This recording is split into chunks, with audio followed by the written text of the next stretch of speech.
तब लोगों ने ज्ञान के तहत इस बात को कहा कि जो शिव ने कहा, जो शिव ने दिया, वो भक्ति धारा दी, प्रेम का मार्ग दिया।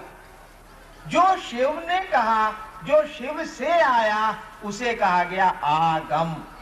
विषय भारतीय आध्यात्मिक धारा में आगम। किताबें भी कहती हैं कि जो शिव ने भगवती को कहा वह है आगम, फिर भगवती ने जो शिव को सुनाया वह हो गया निगम।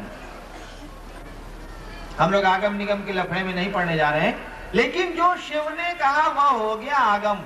यानी भक्ति धारा का नाम धीरे धीरे अब आगम हो रहा है। साहित्यिक नाम अब चेंज कर रहा है, प्रेम को नाम दिया जा रहा है। भक्ति धारा अब आगम के रूप में परिणत, दर्शन में उसको कहा जा रहा है कि आगमिक धारा है। आगमिक धारा मूलतः भक्ति धारा है। शिव से आई, शिव वक्तृभ्यो, शिव के मुख से जो आया वह आगम है।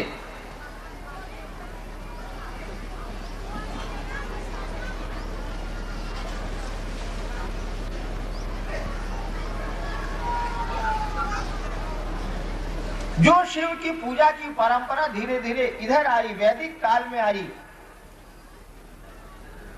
तो ऋग्वेद के बाद यजुर्वेद, अथर्ववेद, सामवेद में तो गीत है, कुछ है नहीं।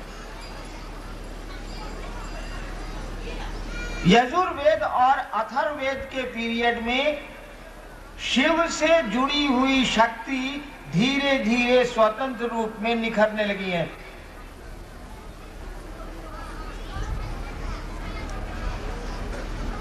और शक्ति का स्वतंत्र रूप होता चला गया है, वह भी इंडिपेंडेंट अपना पावर रखने लगी हैं। ऐसे इतिहास बढ़ रहा है। ऋग्वेद में एक देवी का नाम आया है, यजुर्वेद में उसी देवी को कहा गया है, और शिव से जुड़ी एक देवी का नाम आया। यजुर्वेद में फिर एक देवी का नाम आता है, कहा जाता है कि ये शिव की भगिनी है, बहन है। फिर बाद में उनको उनकी पत्नी मान लिया गया है। लेकिन ये शक्ति का जो स्वरूप है स्वतंत्र रूप से निखर रहा है। शिव से इनको जुड़ा हुआ माना गया है, लेकिन धीरे धीरे जैसे जैसे समय बीत रहा है, प्राचीन भारत से हम लोग अर्वाचीन भारत की ओर चले आ रहे हैं, इधर चले आ रहे हैं, तो देखते हैं कि शक्ति का स्वरूप स्वतंत्र रूप से निखरता चला जा रहा है। उनकी स्वतंत्र पूजा की परंपरा शुरू हो गई है।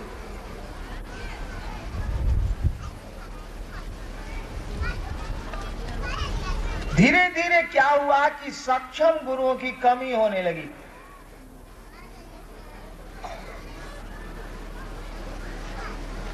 तो भक्ति धारा जो चली थी सिंधु घाटी सभ्यता से, जिसको आगमिक धारा के रूप में जाना जाने लगा, वेदों के कर्म कांड से प्यार में कर्म कांड आ गया, औपचारिकताएं प्रवेश कर गई।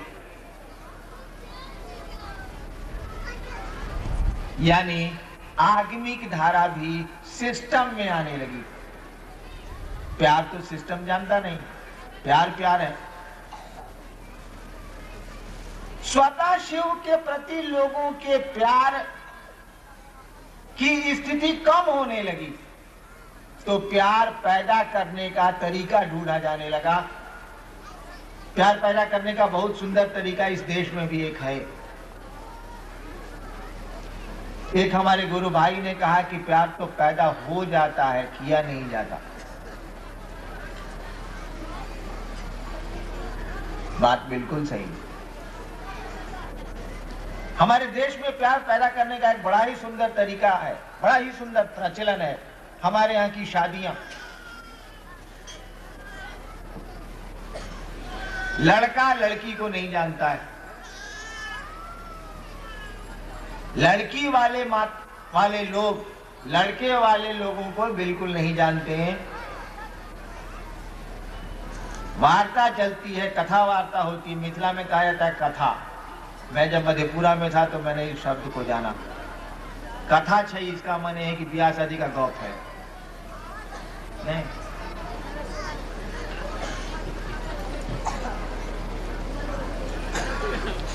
लड़की वाले लड़के वालों से बात करते हैं, शादी की तिथि तय होती है। लड़का लड़की के बारे में कुछ भी नहीं जानता है।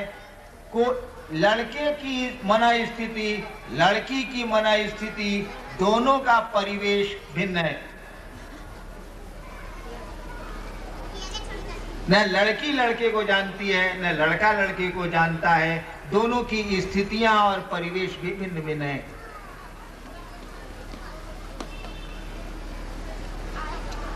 माँ बाप दोनों को शादी के माध्यम से जोड़ देते हैं।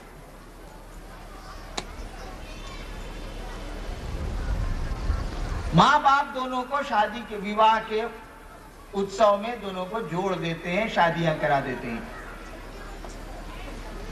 और शादियां इसी उद्देश्य से कराई जाती हैं कि दोनों में प्यार पनप जाएगा और जीवन की गाड़ी चलेगी। और चलती है। ढेर सारे भाई यहाँ बैठे हैं, उनको यह चिंता सता रही होगी कि हमार मेहरारू कैसन बिया, देखो हम 4 घंटा से जब बैठल बनी। या हमारी माँ बहनें सोचती होंगी कि पति ऑफिस गए हैं, अब लौट के आएंगे, खाना खाना है, अब चलना चाहिए, दोपहर का समय बीत रहा है। देखिए प्यार पनप गया, चिंता आपको सताने लगी, संवेदनाएं बढ़ने लगी, आप संवेदनशील होने लगे। शादी के माध्यम से प्यार पैदा कर दिया गया है और प्यार हो गया है। एक दिन तो लड़का लड़की को नहीं जानता था, लड़की लड़के को नहीं जानती थी, दोनों बिल्कुल एक दूसरे से अनजाने थे।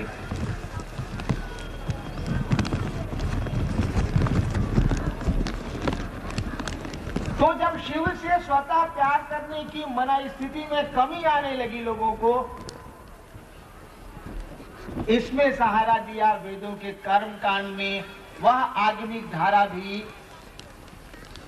कर्म कांड की ओर बढ़ने लगी, बढ़ती गई और मध्ययुगीन भारत में आके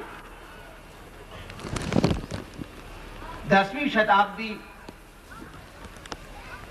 तक आते आते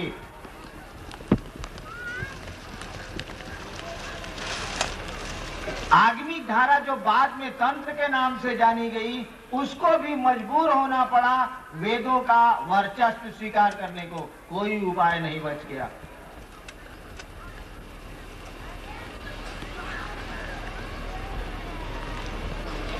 वह भक्ति धारा धीरे धीरे तंत्र के रूप में जानी गई और तंत्र में शक्ति की पूजा का बाहुल्य हुआ, उसकी प्रधानता बढ़ने लगी।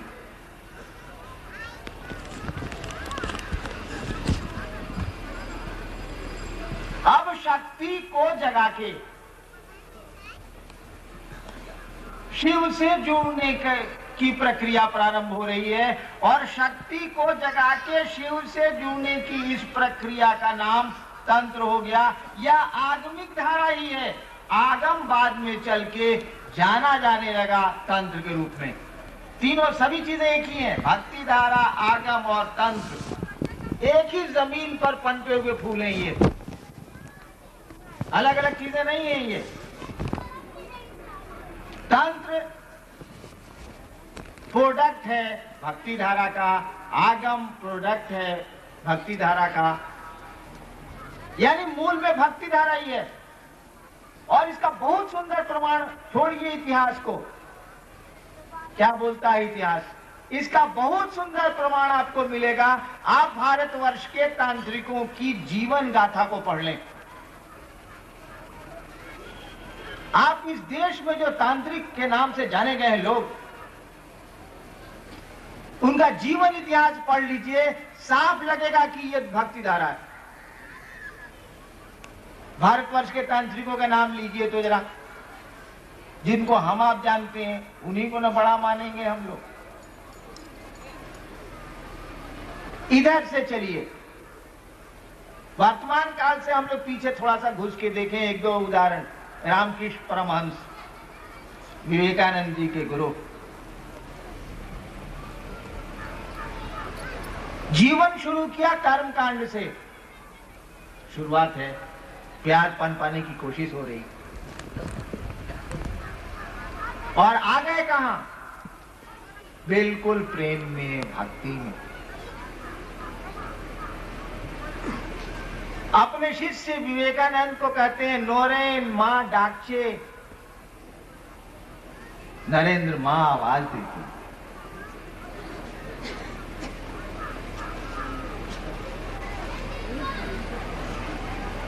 तांत्रिक की परिभाषा पहले मैं स्पष्ट कर दूं, शायद आप तांत्रिक कहते किसको है?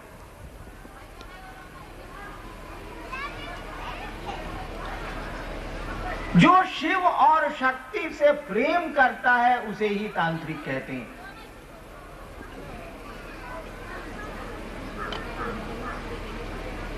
यह व्याख्या मैं बिल्कुल प्रमाणित दे रहा हूं, भारतवर्ष का कोई ग्रंथ इसको नहीं काटेगा।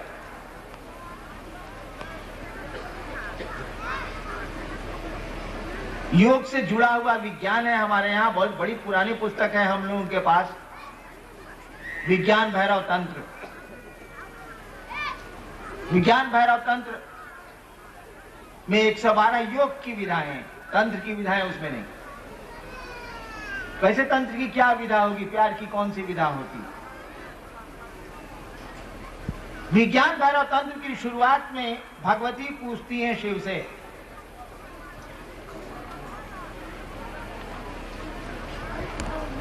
कि तंत्र क्या है? हे शिव तंत्र क्या है? ओ लॉर्ड व्हाट इज तंत्र?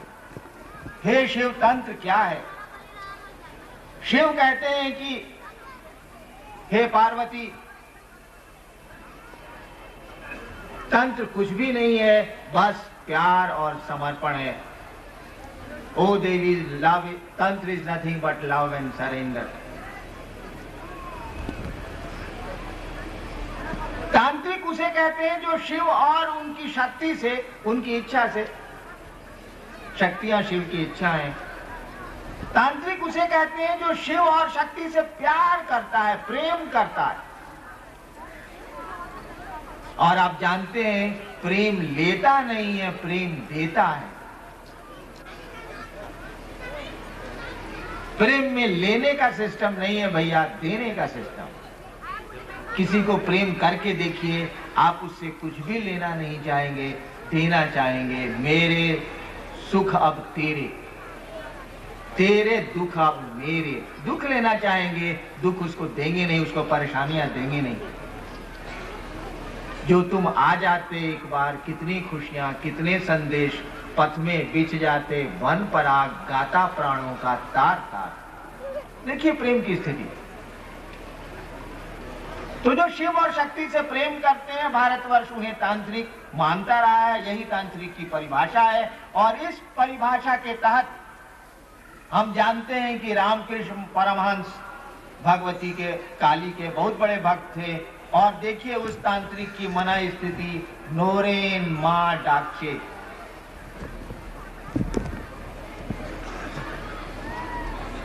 चलिए दूसरे तांत्रिक को, ठीक उसी कालखंड में एक और तांत्रिक पैदा हुआ है बर्दवान में, बंगाल के राम प्रसाद,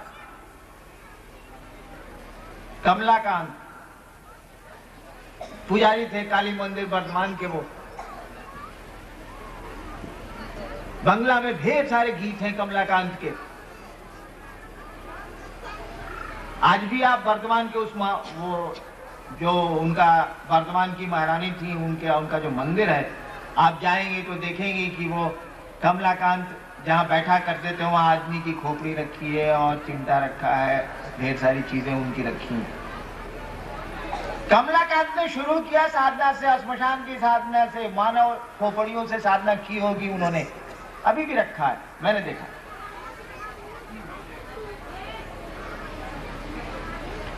और कमलाकांत कहते क्या है?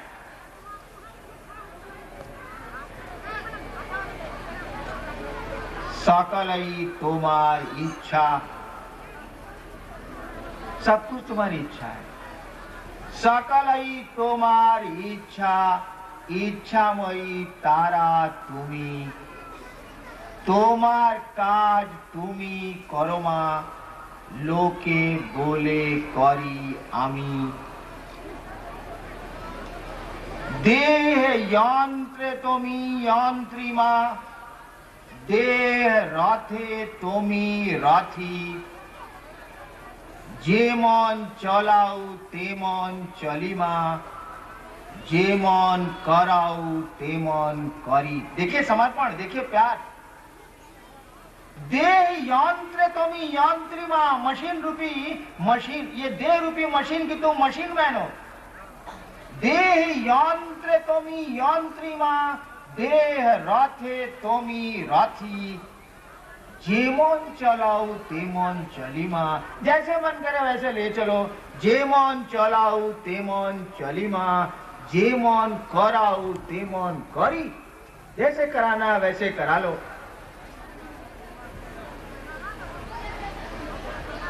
देखिए यहाँ केवल प्रेम है और कुछ नहीं है। पूजा के सामान में आदमी की खोपड़ी भी मिल रही है, कमलाकांत जहां बैठे हैं, आज भी रखी है बर्दवान के उस काली मंदिर में। और कमलाकांत कह क्या रहे हैं?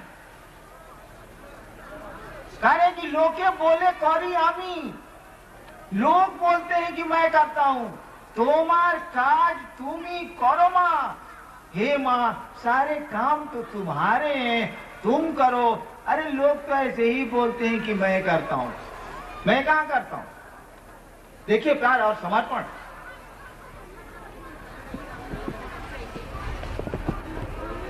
और उदाहरण चलिए,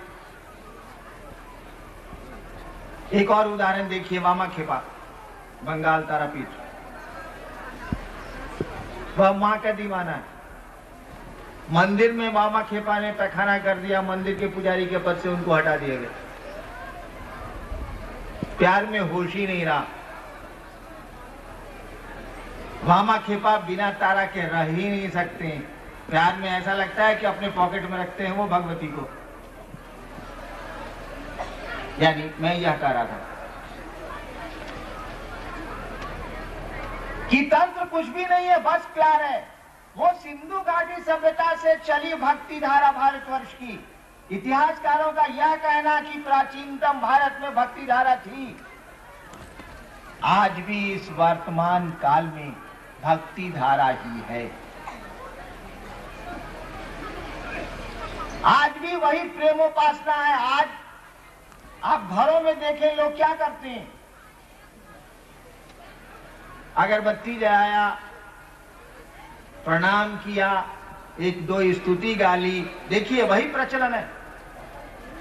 आज योग घरों में नहीं है, तंत्र घरों में है। तंत्र यानी भक्ति, तंत्र घरों में है, भारत के घर घर में है। अनजाने रूप से है, आप तंत्र की ही पूजा करते हैं। भक्ति धारा भारतवर्ष में पूरे घर घर में फैली है।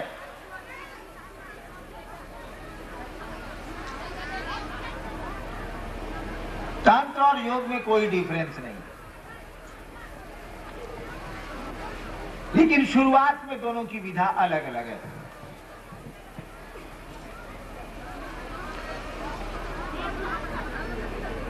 तंत्र शब्द का अर्थ है फैल जाना, तन्ना, तनु धातु से बना है, एक्सपेंशन।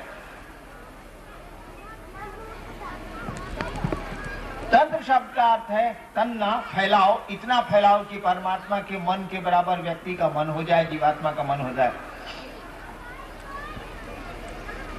योग का भी यही अर्थ है, जुड़ जाना। Plus of the unit mind with the cosmic mind. योग का भी अर्थ है अपने को परमात्मा से जोड़ देना। लेकिन दोनों में थोड़ा सा शुरुआत में अंतर है। भक्ति धारा ने कहा कि प्रेम में तो कुछ छोड़ने और पकड़ने की जरूरत ही नहीं है। आप मुर्गा खाइए तब भी किसी से प्रेम कर सकते हैं। भाई अपने बेटे से प्रेम करने में मुर्गा कहां से दिक्कत पैदा करता है? आप प्याज लहसुन नहीं भी खाइए तो अपने बेटे को प्रेम करने में कहां असुविधा पैदा होती है? आप लाल कपड़ा पहनिए या साधु का बाना पहनिए या पैजामा पहनिए, पहनिए, भाई पत्नी से प्रेम करने में पतलून कहाँ आड़े आती है? प्रेम तो मन की चीज है, भीतर की चीज है। तो प्रेम में तो कोई वर्जना हो ही नहीं सकती, कोई रुकावट हो ही नहीं सकती। भक्ति में कोई रोक टोक है ही नहीं। भारतवर्ष की प्राचीनतम भक्ति धारा जिसमें कि प्रेम की बात थी। सब जात धर्म को भी तंत्र नहीं माना है, भक्ति धारा ने भी नहीं माना है। हमारे यहाँ सूफी संत हुए हैं, इसी भक्ति धारा के वो सब सारे लोग हैं। मुंगेर में मैंने कही थी कहानी, या कहा वो हमारे बहुत महान सूफी संत हुए हैं मंसूर, जिन्होंने अनल हक कहा जाता है कि मंसूर एक बार बैठे थे, टोपी पहने बैठे थे। एक आवाज आई, वो खुदा की आवाज थी, रूहानी आवाज थी। वो मंसूर टोपी बेचेगा?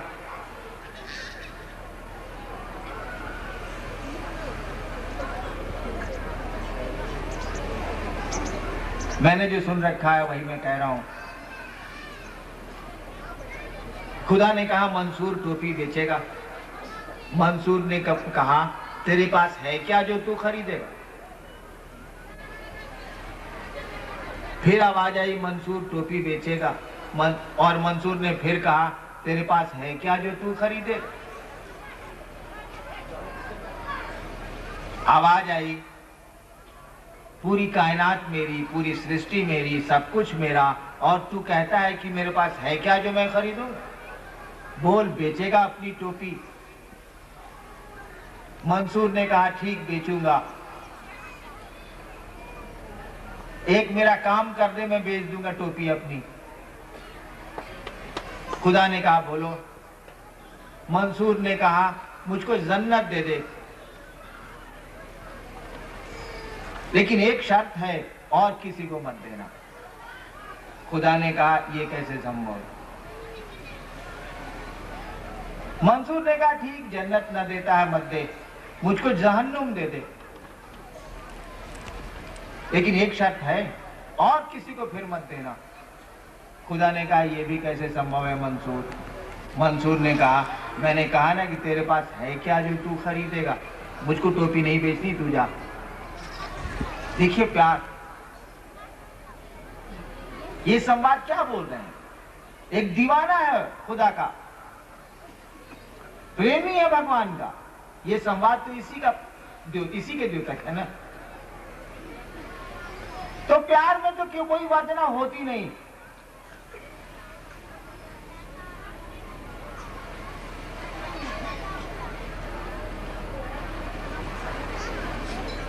लेकिन पातंजल ऋषि के पहले कहा जाता है कि योग की विधा के जन्मदाता हिरण्यगर्भ थे। महर्षि पातंजल ने उस योग को लिपिबद्ध किया, कोडिफाई किया। अष्टांग योग भारतवर्ष में आया, योग की प्रक्रिया हमारे देश में आई, और पातंजल ऋषि ने इसको लिपिबद्ध किया। इसीलिए योग को पातंजलि ऋषि के नाम से जाना जाता है।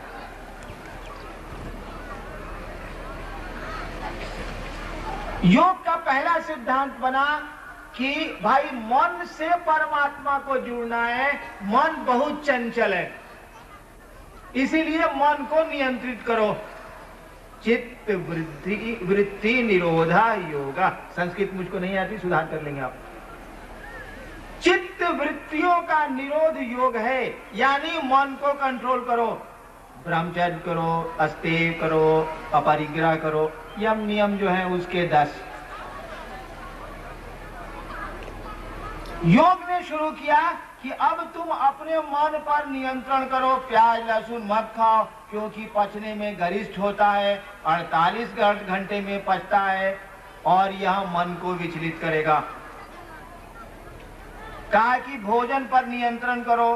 गरिष्ठ भोजन शरीर में प्रभाव अपना डालते हैं और शरीर से मन जुड़ा हुआ है, इसीलिए मन भी प्रभावित होगा। संयमित जीवन के साथ चलो। योग ने शुरू किया कि चित्त वृत्तियों का निरोध करो, मन को नियंत्रित करो और तब परमात्मा से जुड़ो। मन को नियंत्रित करो और तब परमात्मा से जोड़ो। योग की विधा इस पर चली।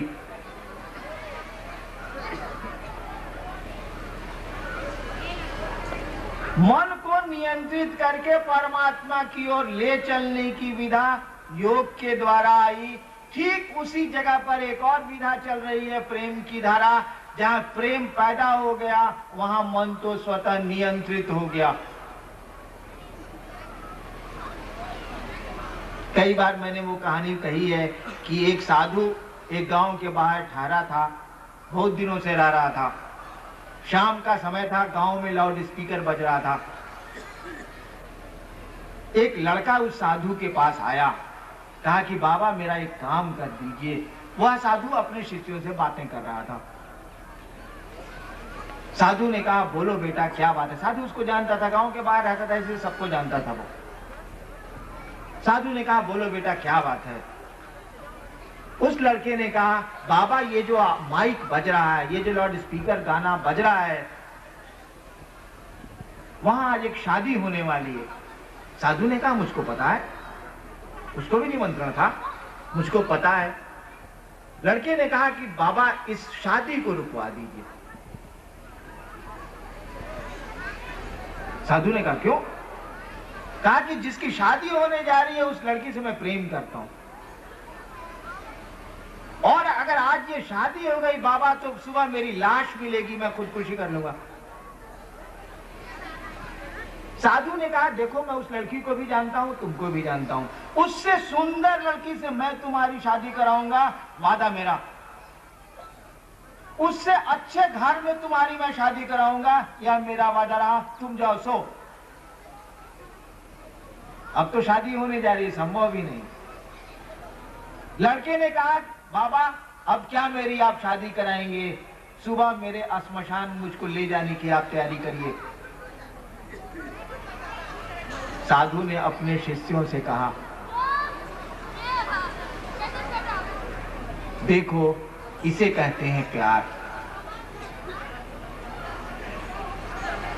उस लड़की से इसको प्यार है और यह अपना जीवन समर्पित करने जा रहा है।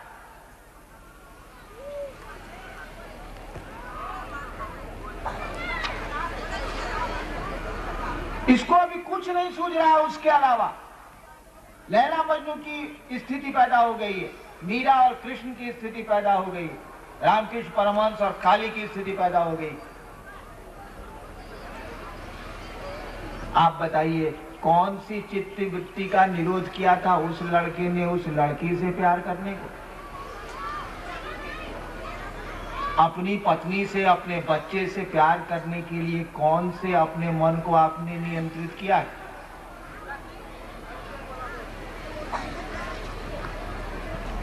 भारतवर्ष में प्राचीनतम काल से चली आ रही यह विधा प्रेम की, इसने वर्जनाओं को नहीं माना, कहा जो है सो ठीक है, परमात्मा से प्यार करो। कहा गया परमात्मा से प्यार तो आसान नहीं है भैया। वह परमात्मा तो जगत के आकर्षण के चलते ही जीवात्मा बना है, तो जगत का आकर्षण तो स्वाभाविक है। धरती तो बढ़िया लगबे करेगी, इसमें आदमी का दोष थोड़े ही है। परमात्मा से प्यार आसान नहीं है। तंत्र ने कहा बढ़िया गुरु के पास चले जाओ, सिद्ध गुरु की शरण में जाना, तभी इधर आना। क्यों इधर सिद्ध गुरु की शरण के बिना इधर नहीं आना? क्योंकि यह कुछ रोकता ही नहीं है, जीवन के अस्तित्ववाद में चलता है। प्रेम तो जीवन के अस्तित्ववाद से शुरू होता है। तंत्र प्रेम की ही धारा रही है, तंत्र प्रेम का ही बाद में नाम हुआ है, भक्ति धारा का ही ऑफशूट है, ये उसी का ब्रांच है, उसी की कहनी है ये।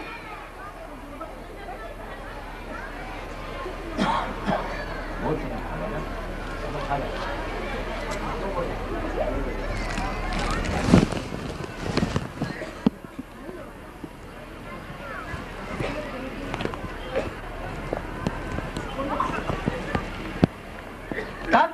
भक्ति धारा का ही बाद में नाम पड़ा है।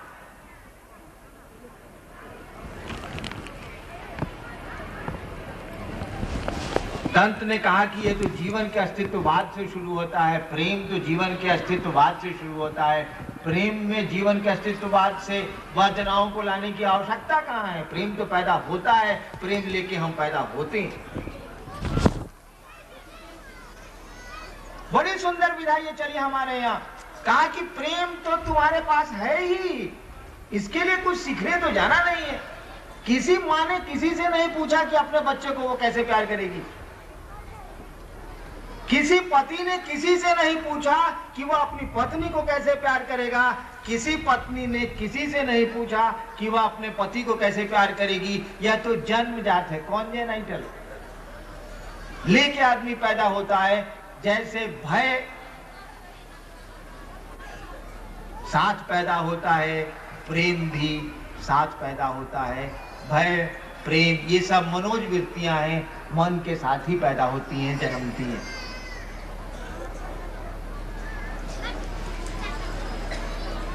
शिव ने कहा कि भाई परमात्मा को पाने के लिए हंगामा क्या, किससे क्या सीखना है? परमात्मा इतना कमजोर है कि अपनी ही सृष्टि को अपने पास आने के लिए, कुछ सीखने के लिए छोड़ देगा। शिव से आई हुई विधा ने कहा कि प्रेम तो तुम्हारे पास है, सीखने कहाँ जाना है? प्रेम तो तुम करते ही हो। ठीक है, शिव से नहीं करते, परमात्मा से नहीं करते, अपने संसार अपनी दुनिया से तो करते हो। बस उसी प्रेम को मोड़ दो परमात्मा की ओर। प्रेम दो में भाईजान पैदा तो जरूर होता है। प्रेम दो सत्ताओं में ही पनपता है, एक में नहीं होगा ये। लेकिन दो सत्ताओं में रहता नहीं है, रह नहीं सकता है। प्रेम दो सत्ताओं को एक करता है। दो में पैदा होके दो में रहता नहीं है, रह ही नहीं सकता है ये। प्रेम गली अति सांकरी, जामे दो न समाए। प्रेम की गली बड़ी पतली है, इसमें दो नहीं आते, एक आता है, लेकिन पैदा होता है दो में।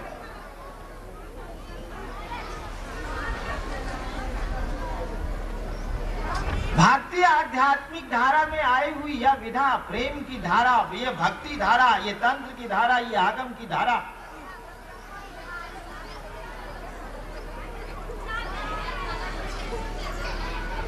बाद में शाखाओं में बदली है, चीज तो वही है। इसके मूल स्रोत पर आप जाएंगे तो देखेंगे कि जो एक एक मनुष्य को सहजता से उपलब्ध है, जो चीज प्रेम की, प्यार की स्थिति, एक एक मनुष्य को प्यार करने आता है। कहा गया कि आपको तो प्यार करने आता ही है, शिव से प्यार करिए ना। शिव से जैसे प्यार करिएगा, यह प्यार दो सत्ताओं को एक कर देगा। इसके लिए कहा जाना है, सबके पास तो है ही ये हुनर, ये कला तो सबको आती, किसी से कोई नहीं सीखता। और जब भी किसी विशेष पद्धति को आप लागू करेंगे कि इस विशेष पद्धति से परमात्मा मिलेगा, तो हो सकता है कुछ लोग उस विशेष परिस्थिति, विशेष पद्धति के अनुकूल नहीं हो। अगर आप कहें कि मांस मछली छोड़ के ही आओ तभी परमात्मा मिलेगा, तो ढेर सारे लोग हैं अभी भी विश्व में जो मांस मछली अगर छोड़ दें, यानी मांसाहारी भोजन छोड़ दें, तो उनको भोजन मिल ही नहीं सकता है, उपलब्धता भी उनको नहीं है या स्वभाव नहीं है, तब तो वो परमात्मा को नहीं पाएगा ना। लेकिन वह भी परमात्मा को प्रेम करता, वह भी किसी न किसी को प्रेम करता है। कहा गया कि प्रेम तो सबके पास है। भैया परमात्मा से प्यार करो ना। कठिन जरूर है परमात्मा से प्यार हो जाना आदमी के मन में, सहज नहीं है, ये आसान नहीं है। तो कहा कि बढ़िया गुरु के पास चले जाओ, बढ़िया गुरु तुम्हारे मन में परमात्मा के प्रति प्रेम पैदा कर देंगे। रैदास मीरा के मन में कृष्ण के प्रति प्रेम पैदा कर देगा। प्रेम पैदा हो जाने की जरूरत है, फिर किसी को रुकेगा क्या? हो किसको रोक लिया है आज तक धरती ने? आपस में जो प्रेम करते रहे, मीरा रानी दीवानी कहने लगी। शब्द देख लीजिए, मीरा रानी दीवानी कहाने लगी, वह तो गली गली हरि गुण गाने लगी। कहाँ रोका किसी ने? एक रैदास ने मीरा के मन में कृष्ण के प्रति प्यार पनपा दिया, अंकुरित कर दिया। मीरा को कोई रोक नहीं सका। मीरा रानी दीवानी कहाने लगी। तंत्र ने कहा, आगमिक धारा ने कहा, भक्ति धारा ने कहा कि बढ़िया गुरु के पास चले जाओ, वे तुम्हारे मन में शिव के प्रति, परमात्मा के प्रति प्रेम पैदा कर देंगे, प्रेम अंकुरित हो जाएगा। फिर क्या कहना है, किसके रोके रुकेगा, कौन सी विधि की जरूरत है। हम लोग भी यही कह रहे हैं कि भैया शिव से बड़ा गुरु तो नहीं है। यह बात तो आप हमसे ज्यादा अच्छी तरह जानते हैं। यह देश बहुत बढ़िया से इस बात को जानता है कि शिव गुरुओं के गुरु हैं, जगत गुरु हैं, आदि गुरु हैं। हम लोग कह रहे हैं कि उस गुरु के प्रति अपना शिष्य भाव, उस गुरु के प्रति अपना शिष्य भाव पैदा करिए, अंकुरित करने का प्रयास करिए। वह गुरु आपके मन में परमात्मा के प्रति, शिव के प्रति प्रेम अंकुरित कर देंगे। गुरु का यही काम ही है, अंकुरित कर देंगे। प्रेम अंकुरित होने की जरूरत है। फिर तो न गुरु की जरूरत है, न किसी की जरूरत है, न किसी प्रक्रिया की जरूरत है, न किसी पद्धति की जरूरत है।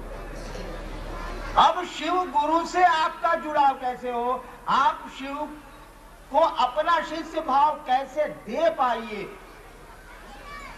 इसका विषय इसी में जुड़ा हुआ है। सूत्र तय, लोगों ने कहा 3 सूत्र हम लोग कहते हैं कि आप कोशिश करिए कि इसको करिए। समयाभाव है, 3 सूत्रों पर फिर हम लोग बात करेंगे। अब मैं आग्रह करूंगा मेरे अनुराग भैया, आप ही आपसे बातें करें। तब तक के लिए आप सबों को मेरा प्रणाम।